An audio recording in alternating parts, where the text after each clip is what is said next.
Welcome back, fellow Chibson lovers and haters alike. I'm finally through making all the changes to my guitar that I was waiting to do over the summer. So what we'll do is I'll start at the top, I'll work my way down, just like last time. I'll mix in some photos and I'll just talk about any of the specific parts or whatever that I put on this thing.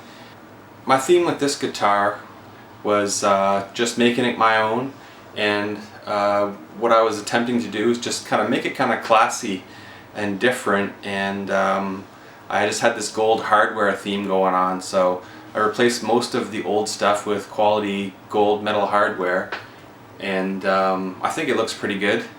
Everyone's free to disagree. I'll show you some before and after pictures and see what your opinion is on it. So much like the last one, the truss rod was horrible, so I bought this gold truss rod cover. It's a Schaller one, I believe. It was kind of pricey. I think it was 20 bucks for a truss rod cover, but what the hell.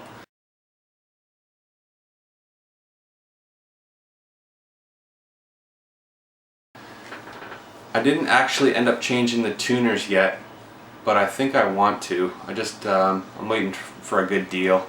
I'll probably put some good, decent Grovers on it. I'd like to get some locking ones, but haven't been able to find a really good deal on them yet. The last one I put those Guitar Fetish ones on, and they're pretty good for the money, but they aren't quite there. They didn't lose tune, but these ones are holding tune pretty good actually.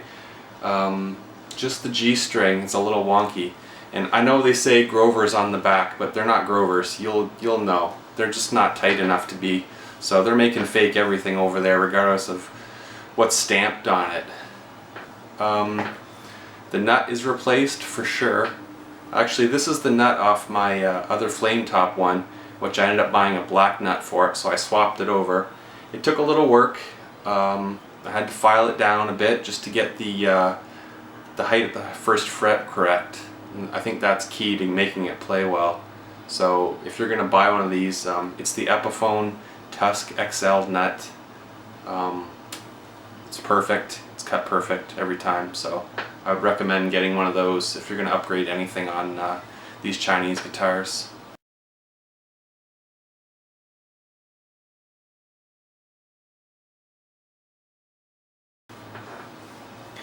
So moving down, I redid all the wiring in it, and if you want to look at my stop motion rewired video, that's the wires that went into this. I just did a regular modern wiring job to it.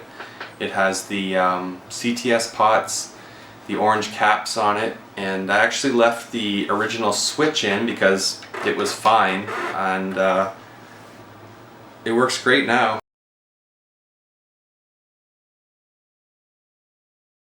I changed out the poker chip, the switch toggle ring, just another Schaller one. It's a gold obviously, and left the switch tip in from the Chibson.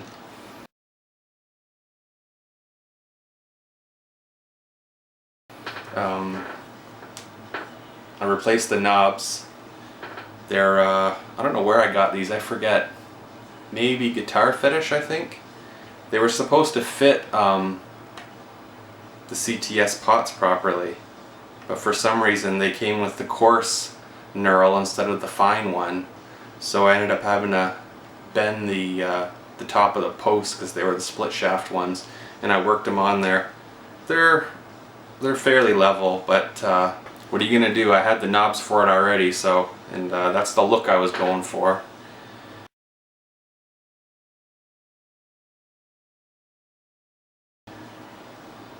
I left the tailpiece on. It's a great tailpiece, I guess. I don't know what it's made out of. It would probably help the sustain on the guitar better. if I bought a better alloy metal, but this one, it looks really good. I'm not going to bother messing with it. So next is the bridge, and I really didn't like that 2-pneumatic bridge that was on here. I don't like any of them really. That retaining wire is just really bothersome. I know a lot of guys, they don't really like it. So I ordered the StewMac Golden Age roller bridge, and it's a really nice bridge. The saddles on it are really nice. It was my original idea to get a Bigsby for it, but I think I'm going to scrap that idea. That was part of the reason I wanted to get the roller bridge. Those Bigsbys are just too much money to be slapping on a guitar. They're up to, gold ones are up to, I don't know, close to $200 to get it shipped. So unless I stumble across one in an alley, that's not going to go on this guitar.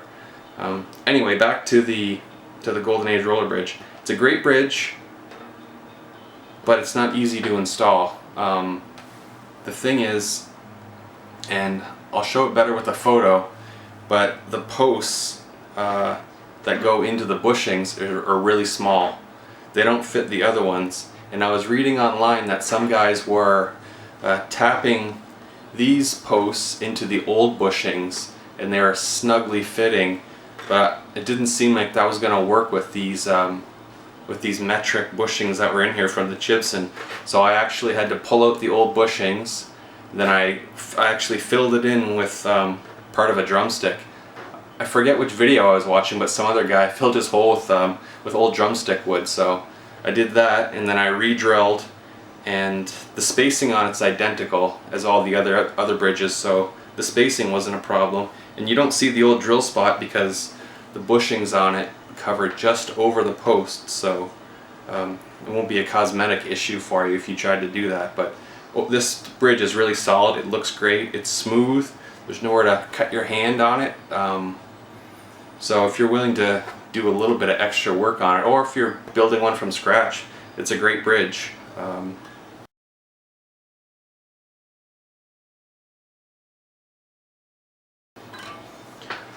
Anyway, on to the pickups. I've been shopping around for a lot of pickups, and I just wanted to try some Guitar Fetish pickups. For the price, I figured why not give them a shot. So I was between a couple different pickups, between the Mean 90, the Dream 180, and all these Retrotron pickups. And I was kind of deciding on one of the Retrotron ones, but I couldn't really decide if I wanted two or one, so I figured, what the hell, it's only $30 for a pickup. So I'll order the Dream 180, so I put that in the bridge, and I ordered the Hot Liverpool for the neck. And I really like both of these pickups. I think I might do a separate review on them individually. Doesn't seem to be a lot on YouTube at the moment. Maybe I can give some insight to people, but more on that later. So I had black trim rings on here that came with the pickups, and it looked okay, but I had remembered that I ordered these and they finally came in.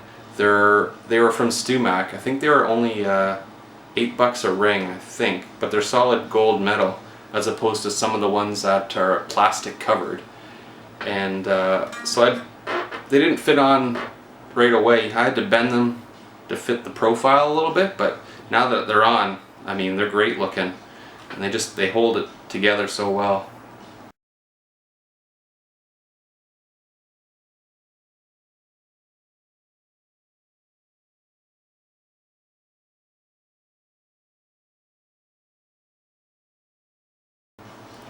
Anyway, I think that's about it. I used the same jack, didn't replace that or any of the strap buttons, and that's pretty much it. I did do a fret level as best I can. There's no high ones anymore. It plays great. Not much else I can say about it, I guess, other than I'll throw in some sound clips for you. I won't put you through the agony of listening to my horrible guitar playing, but I'll give you an idea of what kind of these pickups sound like, and then in a separate video I'll do a little bit more in depth on my preference for these. I don't know if it was a good idea to put such a hot one in the neck and a lower output one in the bridge, but it works. It has a different sound to it, which is what I was trying to achieve with this one and the last one. Just something different. not scared to try it with this guitar. Nothing to lose on it, so overall it's a great guitar. I think this is going to be the last one for me. I do have some temptation to buy one of the Slash models, just because I've seen so many of them. They look super cool, and they're hard to get a hold of a real one, or even pay the money for one. But I think there's too much other stuff that I've got my eye on. So I guess that's it. Again, I bought this as a project, something that I could have fun with and just tear into. I don't see why not. They're very well made. They're solid instruments. There have been horror stories of people getting shitty deals. Luckily, aside from my one wrong guitar that got shipped, the two that I received were in really good shape and definitely put a little bit of work into them, and they play great. It doesn't play as well as my 339, but it plays pretty good overall. People that come over and try it, they don't know any difference. They think it just plays great. So again, I'm not selling these. These are for just me to hammer on, my kids to play when they get older, and if they want to get whatever guitar they want to get, then I'll help them if they earn their way to it. And I think just keep in mind that if you're going to order some of these, that you probably want to do the work yourself. I know a couple guys, Dino and Squazoo, if you want to check their channels, they've got tons of other guitars. They've got Les Pauls, and they're still buying these, and they think they're great. So it's not like, oh, this guy buys one guitar and he thinks the world of it. I'm not the authority in comparing them. Those other two guys could be. But I would keep in mind that if you're going to do the work on it yourself, you're going to need some tools. And that could be costly as well. So if you're not into doing more than one guitar, or if you've got a couple, then it might be worth getting some files, you know, soldering iron, that kind of stuff. So you could work up a couple $100 in tools. But the money I put into this one is, I think, maybe $200, somewhere in that range, if you add up all the pieces I put in. So it was delivered for a shade under $300. So I've got, say, 500, maybe 600 max into what I think is like a completely personalized guitar. And I know the look's not for everybody, but I think it looks pretty classy. I love it. And that's about it. If you want to know more about these things and what's going on, visit the China Guitar Skeptics forum and channel and subscribe to him. And he's going to be more the authority. I don't know if I'm going to order any more of these, so this might be it for me. I'm going to order different stuff, and I'll do different reviews on whatever gear I get a hold of. Got a couple hundred subscribers now, so anyway, cheers to the Chibson Club, and rock on.